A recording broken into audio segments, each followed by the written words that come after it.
Sofrimento, gente, é quando você tem que reviver aquela situação. Sofrimento e dor são duas coisas diferentes, né? Dor nunca vai passar. A dor, né, de qualquer coisa que você passa pela tua vida e que não é aquilo que você gostaria de estar passando, é uma coisa que você não tem escolha. Sempre vai doer a vida inteira, né? Principalmente quando você perde alguém ou quando você passa por uma situação de muita dificuldade, né? Só que sofrimento você escolhe, né? Sofrer dá pra escolher. Então, nesse momento, eu vou escolher não sofrer. Por quê? Porque eu tenho que passar por um lugar para contar de sofrimento. E aí, olha só que interessante, o que acontece? Quando a gente está passando por um lugar que é um lugar, vamos dizer assim, árduo, né, difícil para a gente passar, que a gente não está dando conta, é porque aquele negócio, né, ou aquela situação, ou aquele evento, ele está gigante, tá? Então, o que a gente pode fazer, né? Das duas, uma. Tá?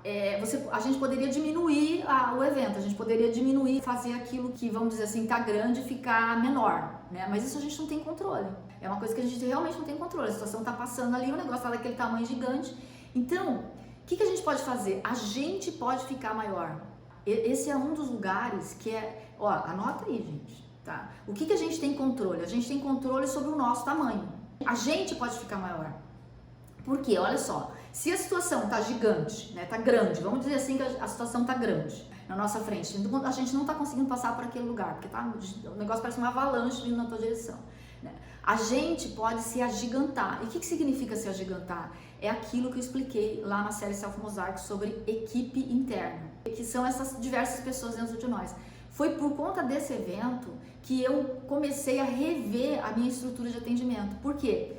Porque naquele momento eu não estava conseguindo, eu fiz tanta coisa, gente, vocês não podem imaginar.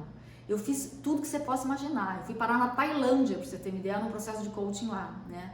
Por quê? Porque eu estava precisando de muita ajuda, né? Porque eu estava precisando resolver aquele evento com urgência. Eu precisava sair daquele lugar que eu estava de vítima daquela situação. E foi naquele momento que eu percebi que, na verdade, eu precisava dessa equipe interna. Eu precisava fazer o que eu estava ensinando para os meus clientes. Então, toda a minha metodologia, ela nasce daquele momento. Naquele momento eu falei, cara, eu vou aplicar em mim mesma. Como? E aí, olha só que interessante, gente.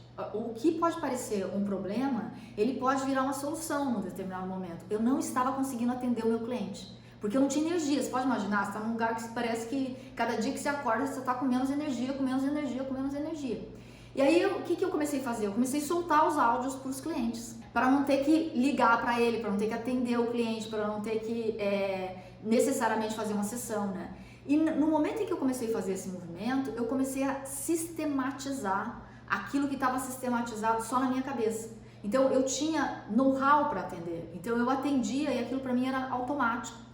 Só que na medida que eu comecei a fazer os áudios, eu comecei a escrever textos, que eu comecei a gravar material para o cliente, eu comecei a perceber que estava para eu fazer para mim também, né? E aí começou a acontecer um movimento de criar esse produto. Então, quando a gente decide que a gente vai fazer um movimento na nossa direção, e quando a gente sabe que o que a gente quer é isso, cara, eu preciso resgatar a minha equipe interna. Foi aí que nasceu esse termo equipe interna, porque eu percebi, falei, nossa, eu tô pequena nessa situação. Então, é assim que nasceu esse conceito de, no caso, a gente se agigantar para lidar com aquela situação.